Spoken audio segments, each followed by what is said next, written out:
welcome to Butterflies of Wisdom, everyone. And I promise I won't touch any buttons. But if technology goes wonky, I will call right back in, and I will just continue talking and hit the record button again, because 9 times out of 10, technology gets wonky.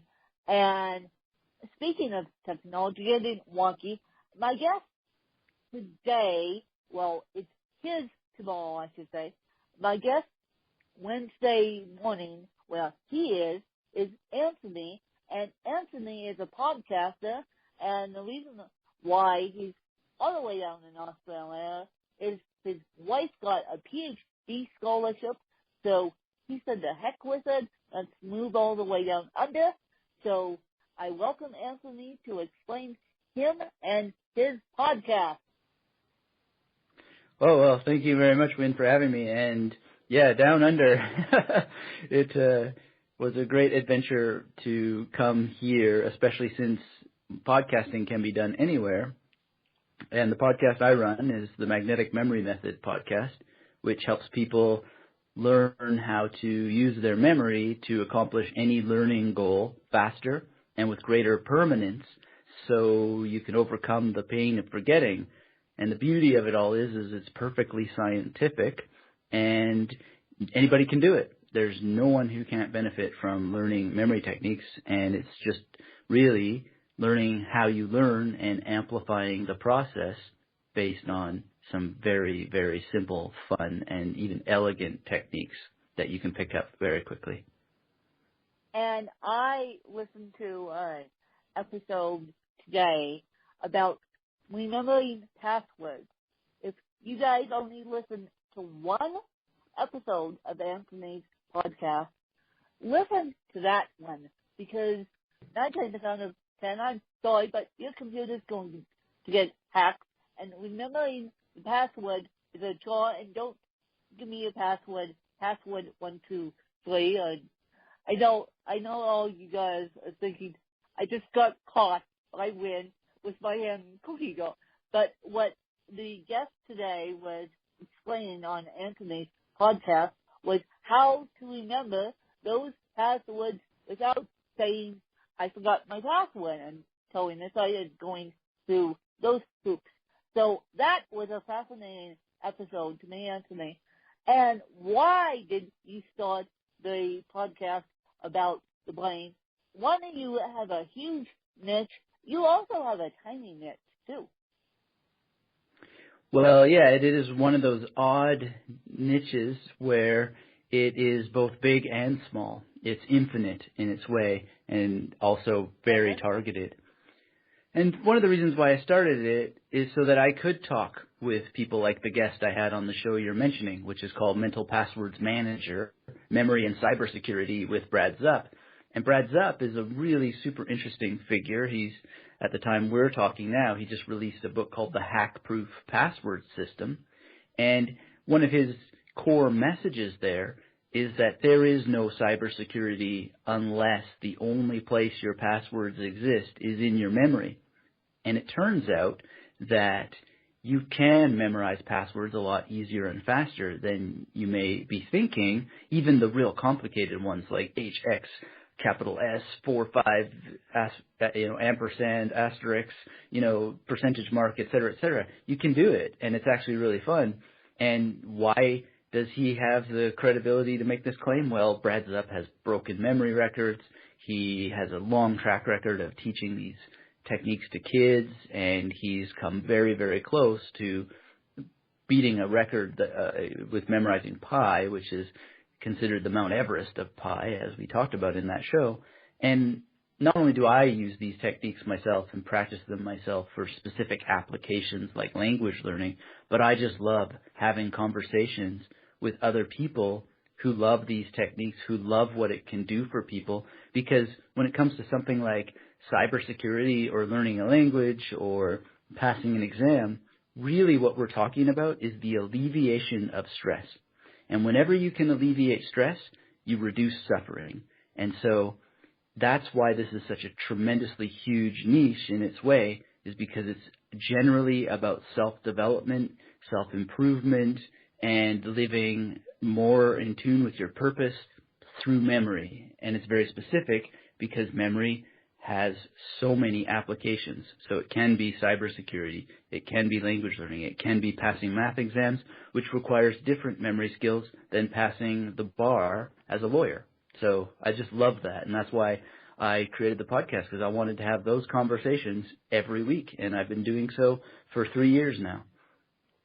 Wow, my God. So, obviously, your podcast hit home with me, and you have a bunch of other fans, I know you do. But it's interesting that you say that, because I don't think you interviewed a disabled person. Maybe you have, I don't know. But the way my brain works is I am a creative person like this. No tomorrow, I'm actually going back to school for fashion journalism in the fall. And my audio retention is through the roof. Like when my dad says my name and he's upstairs in our living room, I can hear him and I'll say yes, and it's like there's no tomorrow. And so he says to me, I'm the spy plane, because since I could have been deaf and blind and all that good stuff.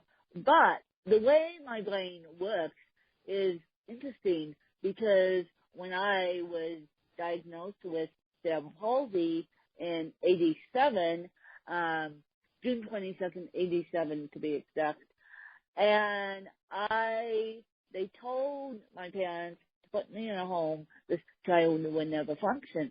But with the care and love and support, my brain was able to rework itself to this day, so I could have a podcast and be semi-functioning with actually fully functioning. I consider myself the able-bodied brain with the cerebral palsy body. I truly do, you guys. And so how do you feel about the brain reworking itself? Oh, well, I mean, the brain will rework itself whether we participate in it or not. So the more that we participate in what the brain wants to do and is going to do anyway, the more we can get involved in the fun and get it to go in directions that we might want to explore.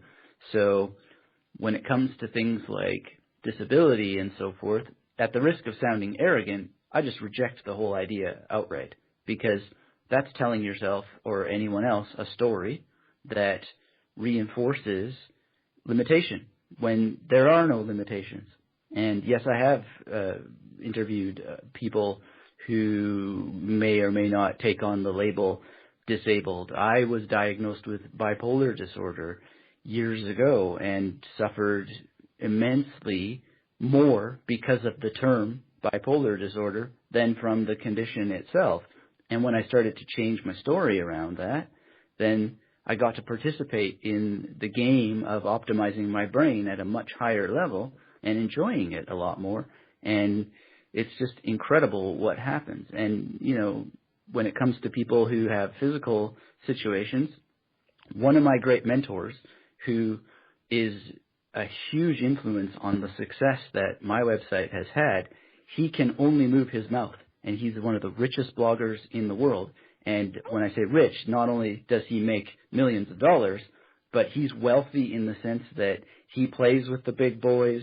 And when you think about it, when you think about what wealth really is what you have left over when the money is gone.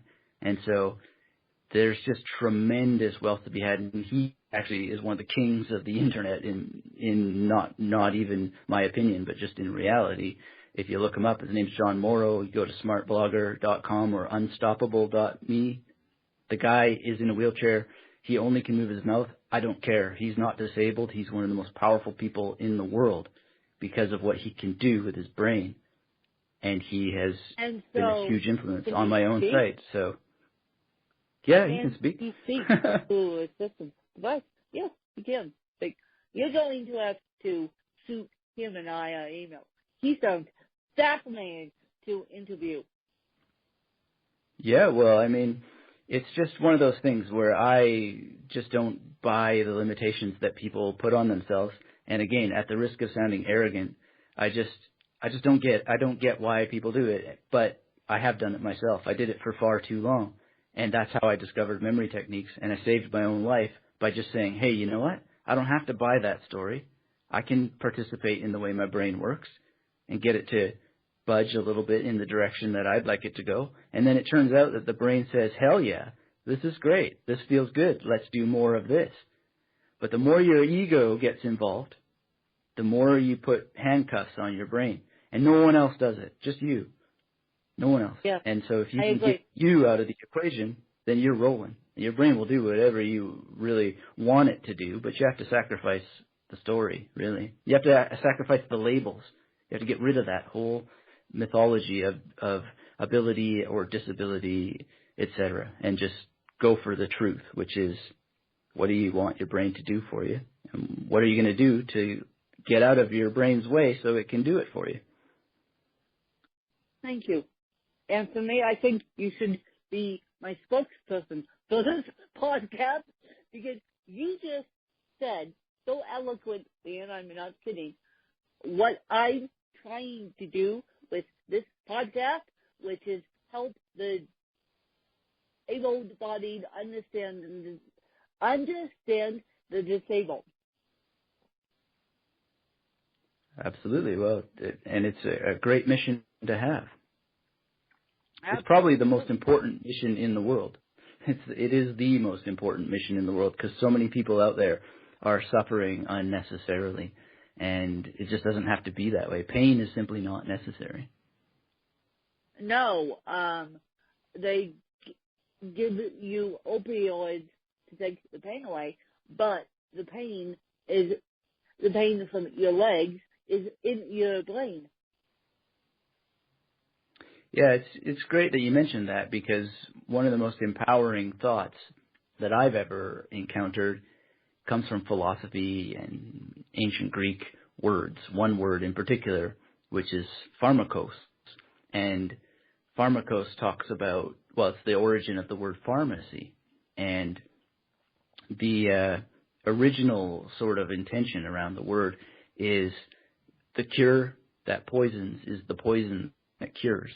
And so many of the things that we have in our lives really have that dual function.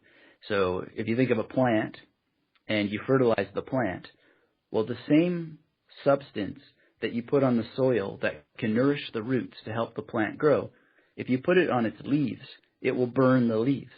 And how can that be? How can something be both nurturing and destructive at the same time? Well, it turns out that just about everything in life has this potential.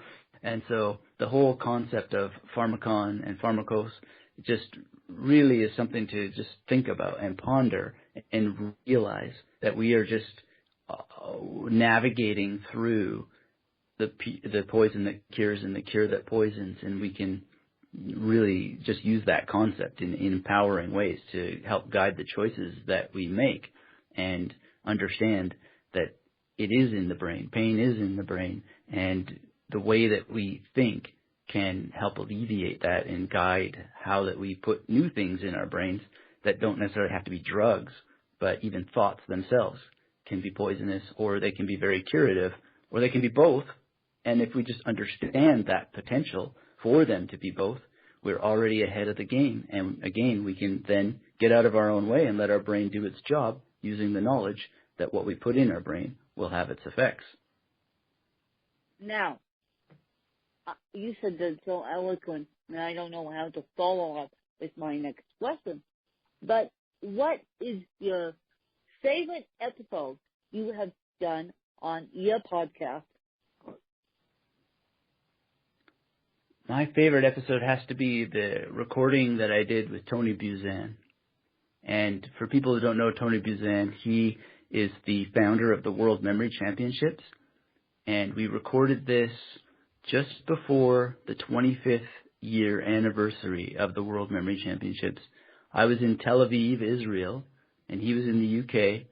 And he took my call on his cell phone, and he walked out into the park, and I edited a little snippet of him, and he's just talking about how beautiful the world was and just this paradise that he was living in, and it just was the most amazing experience because it's sort of the image of really a kind of modern, I don't know, there's no parallel actually, but he refers to very powerful figures like Da Vinci in ways that are so meaningful because he's extracted the core knowledge from them and really demonstrated the use of them in terms of living a more elevated life. And just the non-part of the interview was the most valuable thing of all, just the demonstration of what joy is possible when you're living in the present moment and you are in line with your purpose and you are doing great things for the world, with the world, and as a result of the world, you know? And so that's my favorite interview with Tony Buzan.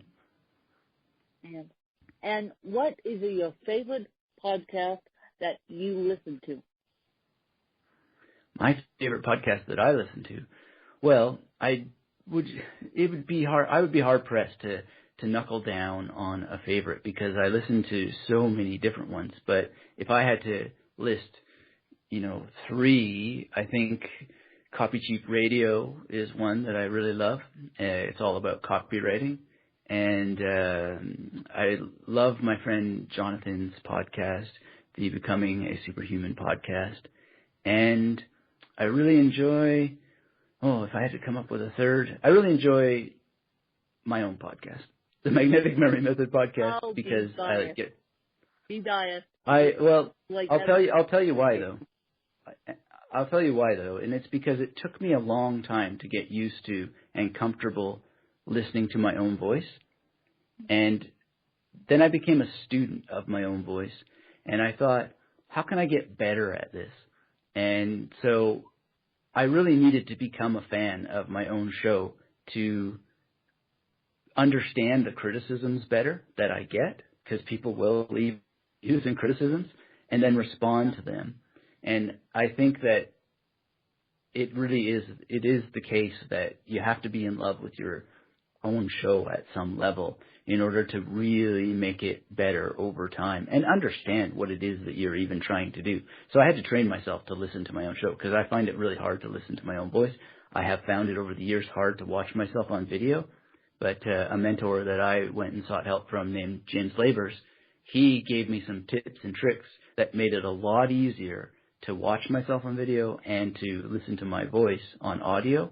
And yeah, that's just made everything a lot better progressively over time. So I think it's a legitimate choice if I had to have three choices of my favorite podcast. It is a legitimate choice. And whoever did your podcast, come on, and I'm not just being nice, is absolutely beautiful. The podcast art. The cover for your podcast. Right. Yeah.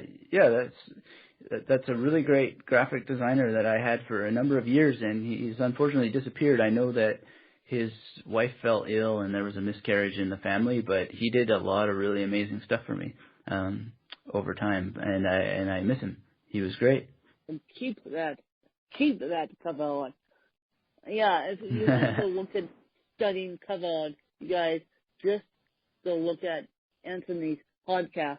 Now, Anthony, what is your favorite book? It doesn't have to be a business book, but it just has to be a book that you go back to time and time again. Well, one of my favorite books is called The Luck Factor by Richard Weissman, and it talks about luck as being something that is real and something that you can create in your life.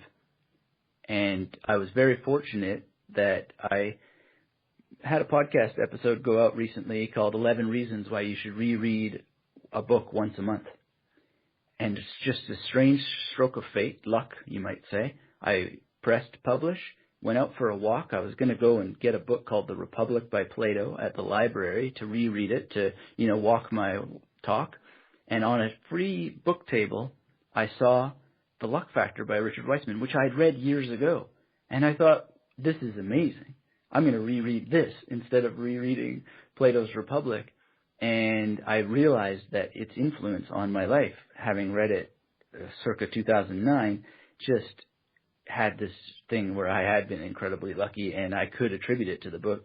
So then I reread it, and then more luck started to appear. Like, since I'd read it a couple weeks ago, I won 2 times in a row movie tickets to an entire season at the local movie theater that my wife and I go to, and have just been meeting the most incredible people and having all kinds of cool things show up because of completing the exercises in the book. So I highly recommend The Luck Factor to everyone, but not as data for later, but actually like doing what he says.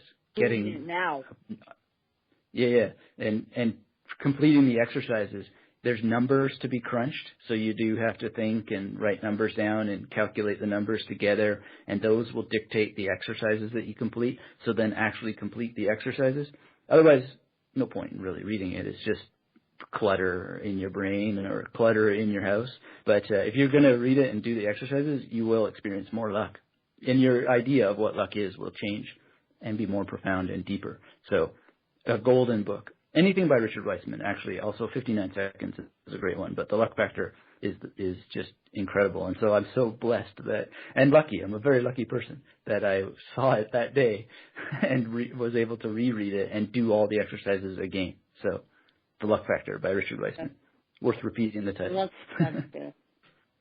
And I presume The Luck Factor is on Amazon, and I'm presuming The Luck Factor is on Kindle. I haven't confirmed that it's on Kindle, but I imagine it must be, and I have a physical copy with a red cover, and it's actually an updated edition. So it's been popular enough that it required an update, and yeah, he's just a cool guy. Like, if you go type in The Luck Factor, but type in the updated edition, so you get the most recent Luck Factor here. Yeah.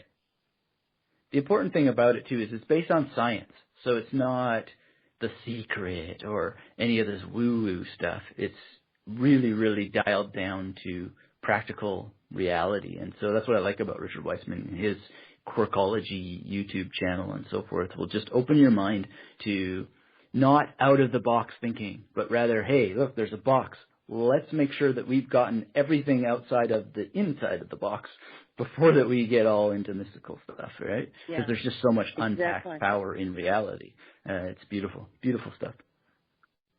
And what would be your best advice for someone who wants to start a podcast of any kind, not in the playing industry, but of any kind?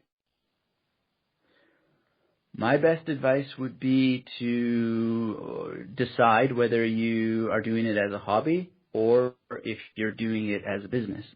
And then more advice would follow from there.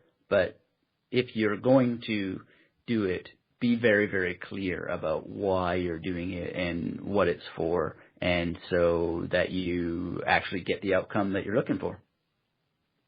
Well, isn't that terrific? So be very clear. Have the science laying on, no pun intended, and be very clear on your vision, and so then you get the outcome that you're looking for. That is awesome advice. That is awesome advice. Now, you said you've been doing this podcast for 3 years. If you can share with my audience, and you don't have to if you don't want to, but how many download numbers do you have? The last time I checked, it was getting to around 850,000. So I'm probably going to hit the 1 million download mark in 5 weeks from now, approximately, something like that. Peace.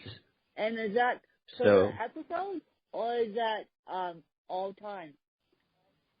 That would be all time. So the average, well, here's an interesting tip for people who want to start a podcast is one of the things that you can do to accelerate your download numbers is you go and you look and see which episodes are getting downloaded the most, and then you make more of those. And then you'll see that you get more and more downloads. But I think that as a comprehensive number, getting towards, 900,000 episodes here, 900,000 downloads comprehensively for a tight niche like this on memory techniques, that's really quite an accomplishment just over 3 years. And what's so fascinating about it is that I've learned how to do a lot more significant tracking than just that. So at the end of the day, that's kind of a vanity metric. It wouldn't really matter if it was 800,000 or 800 million downloads if I couldn't tell you what the other outcomes were in terms of how many people are taking action on what I say in the podcast and how many people then wind up going to other levels of investment in the training that I offer and so forth. So whatever one thinks about 800,000 or 850,000 downloads, that's not the impressive number. There are other numbers that are far more valuable and interesting than that. And I was doing very well long before I got that high in the numbers from the podcast. So that's not the number to focus on. Congratulations on that. And my advice would be happy if you have one download. And as Anthony will tell you, it takes consistency. And I just hit 50,000 downloads of all time. Wow, that's amazing. Thank you. So it takes consistency, you guys. Yeah, it's really just an interesting thing to pay attention to the numbers, but it comes down to who's emailing you. What are they saying to you? What are you doing with what they said to you in order to serve them better? That's what matters. And so, Anthony, where can people find your fascinating podcast? And yes, it's an interview show, but it's all about the brain. So if you're not interested in the brain, like I am, and like so many other people, don't listen to Anthony's podcast because you'll have smoking district in your kitchen. I saw it. But you can't listen to this podcast as you're doing the district. I'm sorry to burst people's bubbles out there, but Anthony is trying to help save the brain, which I wish I had Anthony's podcast when I was losing my mom. She actually died of meningitis. And that's all another podcast itself, which I will get into on June 28th when I have a podcast about my mom and about her drumming with me and raising me and about her battle with meningitis. So I'm sorry if I burst anyone's bubbles to think that they're going to listen to Anthony's podcast as they're doing dishes, but no, you will have broken dishes if you listen to Anthony's podcast because you'd be so fascinated but what Anthony and his guests are saying, you would break your dishes, and I'm not kidding. I almost fell over when I learned about cybersecurity today, not kidding, because I'm like, maybe I should take action on what this guest is saying.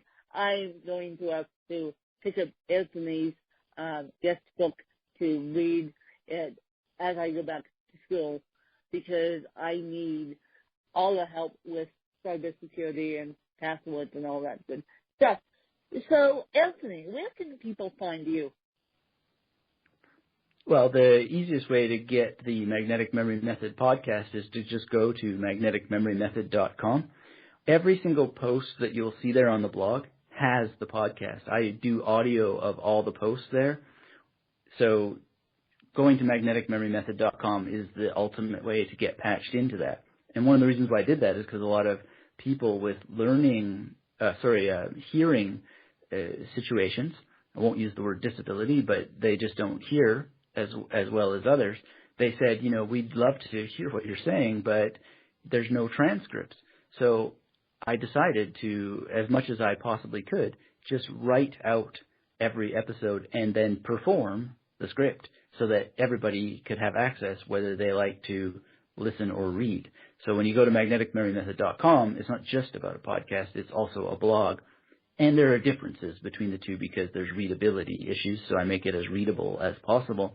And that's where to download the audios, and you can make your own little audio books by downloading as many episodes as you want. And as you have pointed out, it is the kind of situation where you're going to want to take notes, you're going to want to take action, so don't wash the dishes because we don't want any dishes getting broken. Those dishes are actually useful for your memory, and I can teach you how to use your dishes to help you remember things. So don't break them. And don't break the dishes. And they have sentimental value, and they have memory with those dishes. Hint, hint.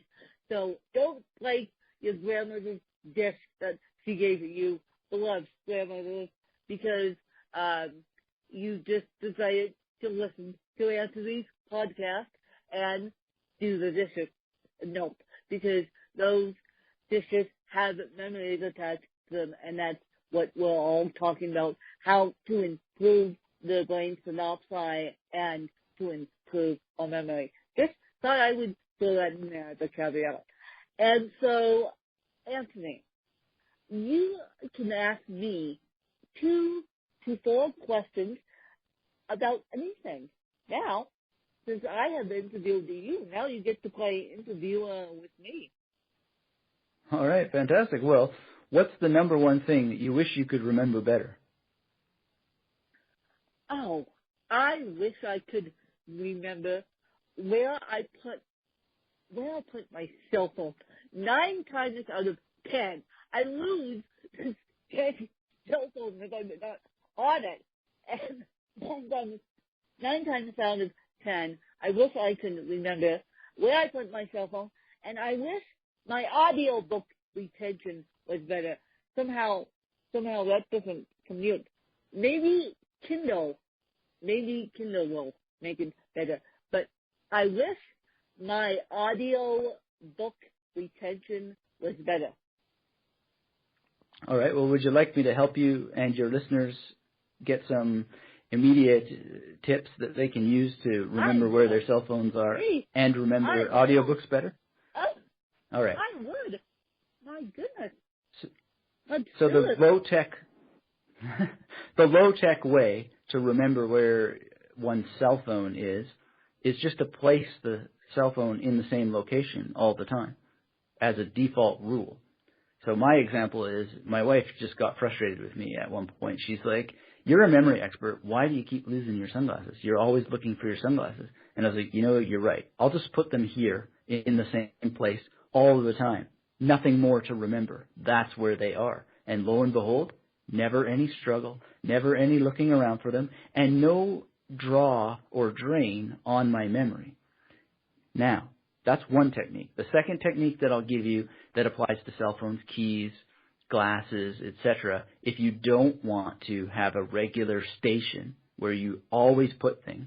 And incidentally, for the cell phone, it could be that the cell phone always goes in the left breast pocket, or it always goes in the right breast pocket, or wherever, but that's where it always goes.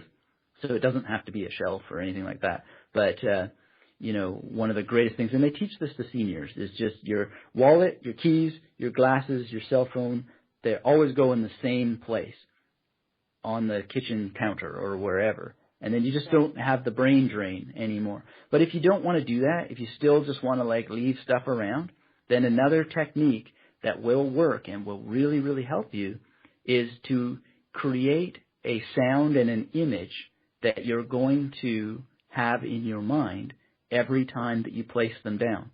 So if you put your cell phone down and you have the image in your mind that your cell phone is actually an atomic bomb, wherever you place it, just imagine it exploding, hear it in your ears, see it in your mind exploding, and then later you can say, where did that atomic bomb explode? And you'll probably remember where that you had that atomic bomb explosion, and then you'll go, that's where my cell phone is. Must be. Because it's such a huge, momentous, imaginary event, and you're pairing the image with a location. And because the brain remembers location almost by default, say it's the kitchen counter, then where else would that nuclear explosion have taken place except for on the kitchen counter, which is where your cell phone must be. So you're playing Sherlock Holmes with your mind. You're essentially having a metaphorical murder, and you just need to find out where the murder took place or find the clues that lead you back to the crime scene, and then that's where your cell phone will be. Create the crime and then track your way back to it. Well, does that make sense? Right. That makes sense. Tonight I'm putting my cell phone and my earbuds in a specific place, and I will not ever lose my cell phone again.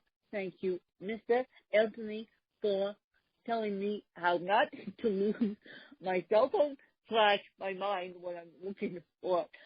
And so, do you have another question for me? This is fascinating. Well, my question is, what's your favorite audiobook that you've listened to recently that you wish you could have remembered better, and then maybe give you some tips around that? You caught me. I don't listen to audiobooks as much as I should, but I need to get an Audible subscription, Anthony. You caught me.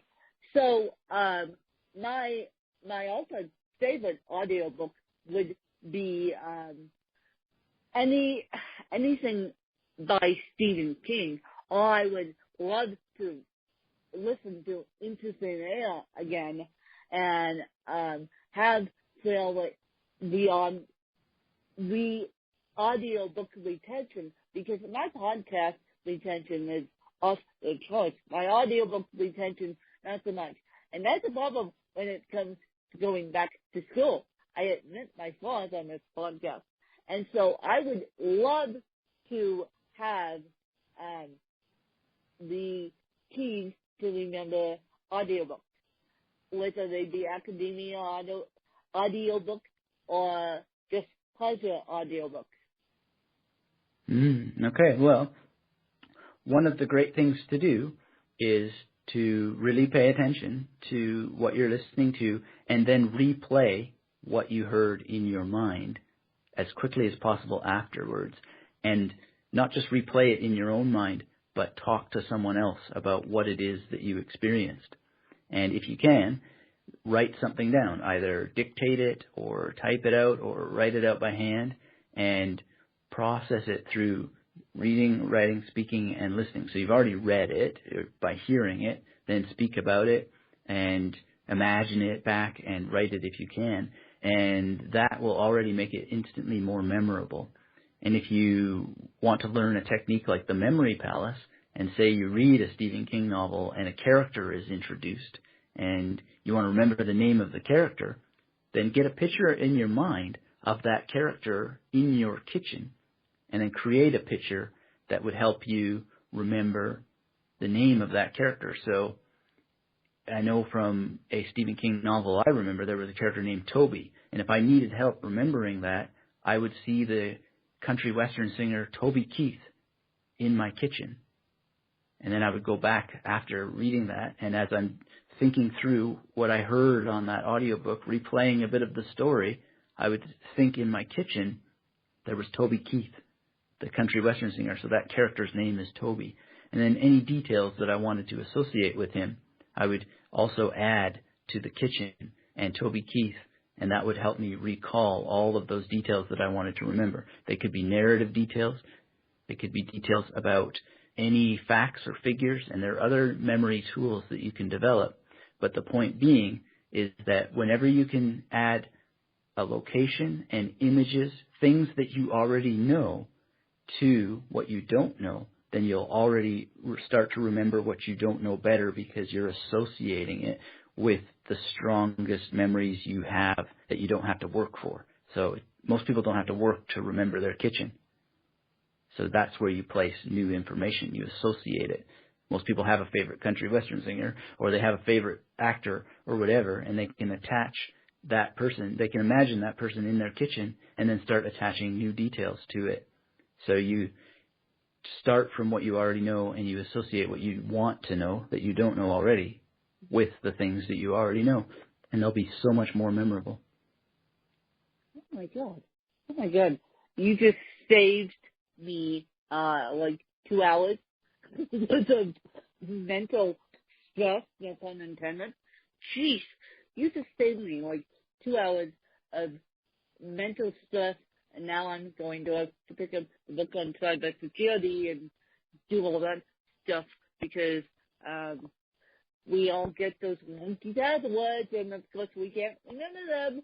So of course we have to get I forgot my password and jump through hoops again. So I'm going to have to pick up the cybersecurity book. And if you want to go listen to only one episode of Anthony's podcast and take notes, go listen to the one about cybersecurity, and give us the name again, Anthony. The name of the episode or the name of the website? The name of the episode. The name of the episode is Mental Passwords Manager, Memory and Cybersecurity with Brad Supp, and that's at magneticmemorymethod.com. And we called it Mental Passwords Manager. It's got a question mark because would you like a mental passwords manager? An ability to do all of that in your mind.